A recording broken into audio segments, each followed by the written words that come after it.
আজ বানাবো কাঁচা আমের শরবত। কাঁচা আমের শরবত আমি আগেও বানিয়েছি, তবে সেটা একটু আলাদাভাবে, আর আজ যেটা বানাচ্ছি সেটা একটু আলাদাভাবে। এই শরবতের টেস্ট কিন্তু আগেরটার থেকেও অনেকটা বেশি সুন্দর হয়েছে।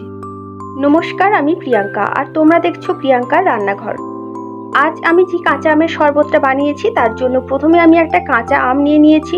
কাঁচা আমের বোটাটা প্রথমে আমি কেটে বাদ দিয়ে দেব। তারপর একটা পিলারের সাহায্যে আমের খোলাটাকে আমি ছাড়িয়ে নেব।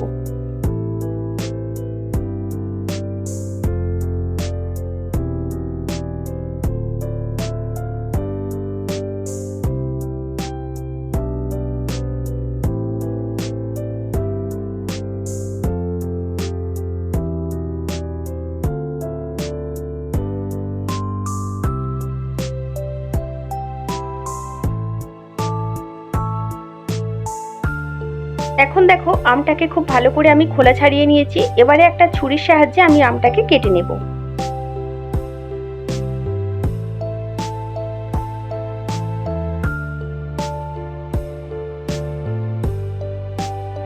আমটা দুভাগ করে কাটার পর দেখো, আমের মধ্যে যে কুশিটা আছে সেটাকে বাদ দিয়ে দেব। তারপরে আমটাকে আমি ছুরির সাহায্যে টুকরো টুকরো করে কেটে নেব।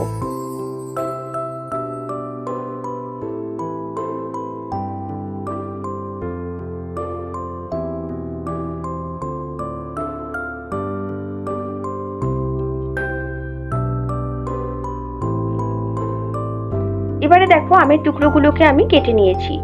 আমের টুকরোগুলোর কালার দেখে বুঝতে পারছো যে আমটা একটু ডাসিয়ে গেছে, সেই কারণে শরবতের কালারটা একটু অন্যরকম হবে। এবারে মিক্সির জারের মধ্যে আমি আমের টুকরোগুলোকে নিয়ে নিলাম, আর এর মধ্যে দিয়ে দেব পরিমাণ মতো বিট নুন, আর দিয়ে দেব পরিমাণ মতো ভাজা মশলা, যার মধ্যে আছে ধনে, জিরে, শুকনো লঙ্কা, আর দিয়ে দেব 1 চামচ চিনি। এবারে সামান্য জল দিয়ে আমি এর পেস্টটাকে খুব সুন্দরভাবে বানিয়ে নেব। এবারে দেখো, মশলা দিয়ে খুব সুন্দরভাবে আমের পেস্টটা তৈরি হয়ে গেছে। এই যে আমের মিশ্রণটা তৈরি হলো, এটাকে আমি দুটো গ্লাসের মধ্যে নিয়ে নেব। দুটো গ্লাসের মধ্যে আমি 4 চামচ করে আমের মিশ্রণ নিয়ে নেব। দুটো গ্লাসের মধ্যে আমের মিশ্রণ দিয়ে দেওয়ার পর গ্লাস দুটোর মধ্যে আমি দিয়ে দিলাম একটা করে বরফের স্লাইস। এবারে দিয়ে দিলাম জলজিরা। আর জলজিরা দেওয়ার পর দুটো গ্লাসের মধ্যে দিয়ে দেব চাট মশলা। চাট মশলা দিয়ে দেওয়ার পর দুটো গ্লাসের মধ্যে আমি জল দিয়ে দিলাম। এবারে জলের সঙ্গে আমের মিশ্রণ সহ সমস্ত মশলাকে আমি খুব ভালো করে একটা চামচের সাহায্যে মিশিয়ে নেব। শরবতটাকে আরও একটু ঠান্ডা করার জন্য গ্লাসের মধ্যে আমি আরও একটা করে বরফের স্লাইস দিয়ে দিয়েছি। শরবতটা এখন রেডি হয়ে গেছে। এখন আমি শরবতটাকে সার্ভ করছি একটা প্লেটের মধ্যে। তার জন্য প্রথমেই প্লেটে রেখে দিলাম একটা কাঁচা আম, যাতে করে বুঝতে কোনো অসুবিধা না হয় যেটা কাঁচা আমেরই শরবত।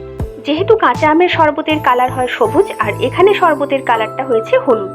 তোমরা তো শুরুতেই দেখলে যে আমটা একটু ডাসিয়ে গেছিল, সেই কারণেই আমের শরবতের কালারটা এইরকম হলুদ এসেছে। আগে আমি যে কাঁচা আমের শরবতটা বানিয়েছিলাম তার কালারটা সবুজ হলেও টেস্ট কিন্তু এটারই বেশি সুন্দর হয়েছে। আমার সমস্ত সাবস্ক্রাইবার্স এবং ভিউয়ার্স বন্ধুদের জানাই অসংখ্য ধন্যবাদ। তোমাদের জন্য আমার তরফ থেকে রইল অনেক অনেক ভালোবাসা। তোমরা সবাই ভালো থেকো, সুস্থ থেকো। ফিরে আসবো নতুন কোনো দিন। আজকের মতো টাটা।